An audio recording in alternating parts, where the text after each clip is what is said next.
So when you have this cylinder shape, I'm just going to do a couple of them.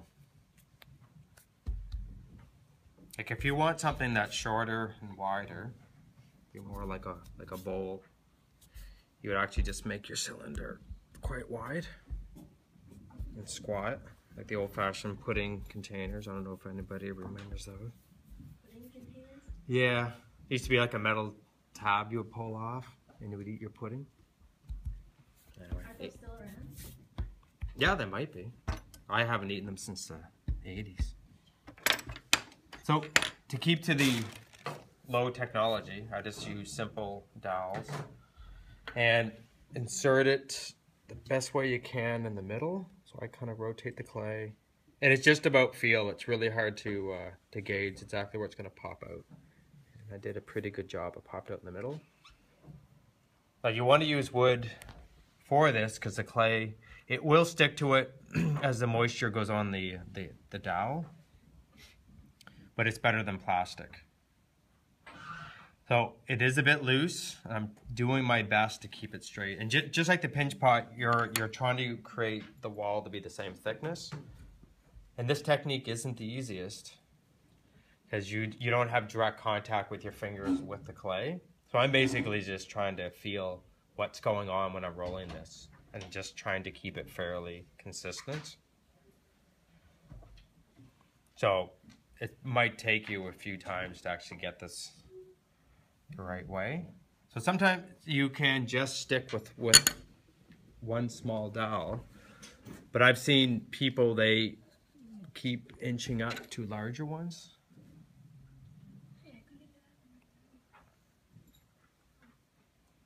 And without showing you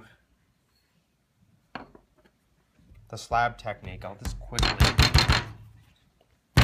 Normally, you construct forms with a slab.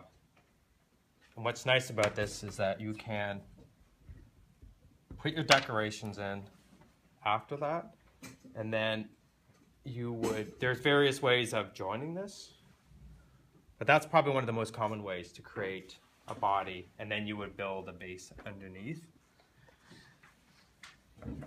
And what's nice about this is that it's solid all the way around. There's no weak points. And I won't, but I mean, it's fairly solid, so if we did pass it around, it's sturdy. So I'm going to show you how to make a base. You're basically just tapping it down. Wood surfaces are the best to work on because when you pick it up, it's going to leave a moisture mark and the clay will stick to that. So you want to peel it up and move it over, tap it a bit more, and you're just trying to keep it as flat as possible.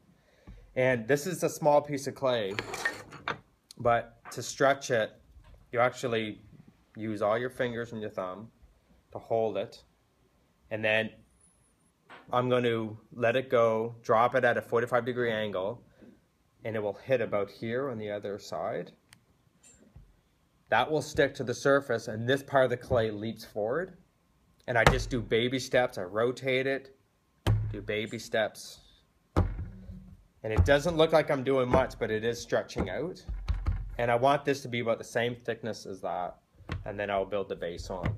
And I'll just show you here, once you learn this technique, you can make larger forms. And I'm just going to show you the strength of the clay because it's being compressed and how thin you can actually make things. So it's kind of like making a pizza in a way. But you can see how thin that is. And this can be used for different techniques. So it's almost like material now. So you can drape it and work with different ways. So, you know, again, it's not a very strong because it's very thin there. So once you get this part, and if you obviously want a larger form, you have to use a larger piece of clay, but the whole technique is harder. So I almost recommend starting with something quite small, and if you can figure that out, you can go to a larger form. So I have better tools at home to scratch the clay up, and I'm not going to scratch the whole thing, but you would just sort of cut it up like that, nice and deep, and it would be on the form that you want it on. You would establish the shape that you want. Like say you want an oval, you would do it at this stage. You would mark it around the whole form to give you an indication of where you want to scratch it. So it would be here. What I also like to do is I'll take a tool, something like this. The one I like to use usually has little ridges so it scratches the clay. But I'm just taking this and it's almost like icing your a cake. But it's the same principle that the clay sticks to the metal, and as you spread it, the clay will, as you compress it, the clay will spread out. And I won't do it to the whole form, but if you went around and did it to the whole thing, you basically got a wall that goes down, and then it spreads out like that. So I'm doubling the surface area of the where you will attach it. Scratch it up. You would put water on the entire thing. You would put water on the entire thing here, and you place it down. I kind of just wiggle it because again, you're trying to mash that clay together where it's all cut up. And then you would cut around. And I'm going to just do show you three different bases. So you could spend a long time talking about the feet of your forms. And actually, I'll make that one wider. I'll make that one in further. A lot of times you work on something so you're not handling your form as much. See how it was sticking to the surface? So I usually use wooden bats, but a piece of paper is fine, just so you can rotate the form and work on it without distorting it. So I'm actually just rolling the clay back and forth, so just letting the weight of the clay go to one point, and it will kind of help mesh it together more. And I did 3 very quick techniques, because that's not perfectly flush, but if you have a straight up and down form like this is basically what we're making. That's not necessarily over exciting. It's just a straight form down, flush to the surface. So it's nice to sort of either bevel it in to create a bit of a shadow, and it lifts the form up from the surface it's on. You can add clay so it makes it more solid, or again, you know, straight up and down. And I'll talk more about that later. But that's just basically making it more of an individual piece as opposed to just an empty paper towel roll. And it's going to be hard to show you how to do the inside. Usually you clean up this join mark to make it stronger. But when it's a small form, you have that inside flange that flares out. I don't know if you can see in there or not. It's such a small form. What I'll do is I'm just going to cut it so you can see it a lot easier, what's going on.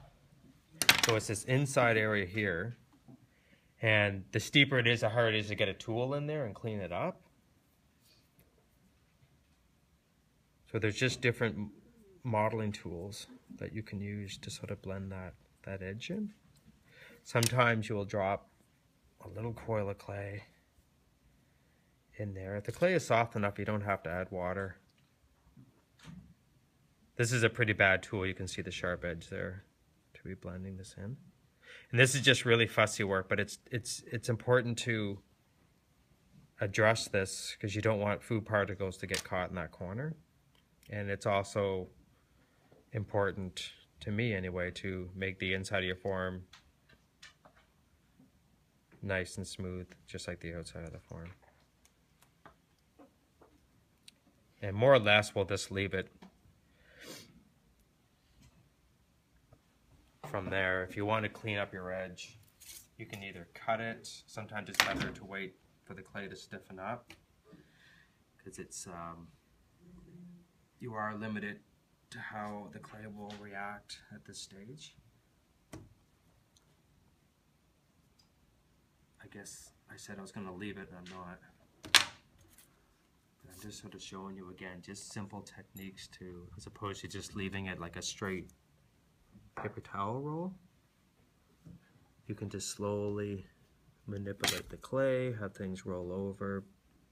You know, and again, this should have its own separate video.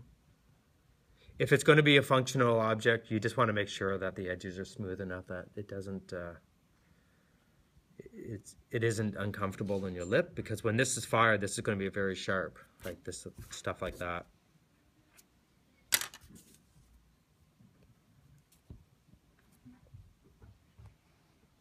I'm just going to quickly show if it's quite wide. This is going to be really hard because it's almost like a wheel now. But if you try that technique,